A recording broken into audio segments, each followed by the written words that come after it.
this tutorial, I will show you how to create alphabet tracing sheets the easy way, how you can save it to print if you want to use it personally, or if you want to sell it, like how to share it to your customers. So be sure to watch till the end of this video. So first, let's go to ChatGPT. You can use your free account here. Click on create an image, add your own prompt, or you can use mine.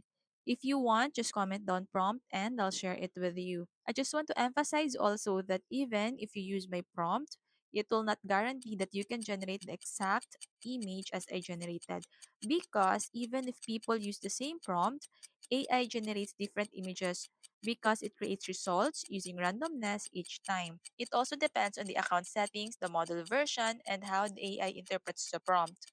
That's why outputs or your images are not always the same style or exact result. Then, there you go. So if you don't want the first image you generate, you can say, give me another design. For this tutorial, let's just do 3 examples. Then, let's do another. You can also add the size you want to make sure it will generate the exact size you want or some other revisions you want.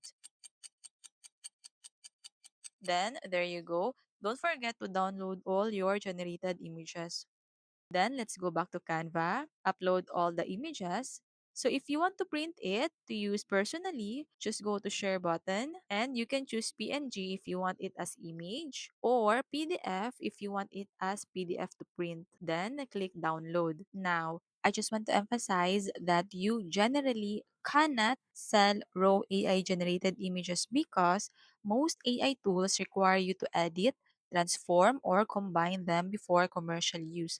Selling them as is may break the tool's usage rules and copyright guidelines. So to get a template link, go to share button, click on this template link, and copy the link. This will be the link you will share to your buyers. But if you are using free Canva account, you can't use this feature. But I have a tutorial where I break down step by step on how you can get template link even if you're in Canva free account. So comment on Canva tutorial if you want the link. So there you go. Be sure to follow my page for more. See you in my next video. Bye!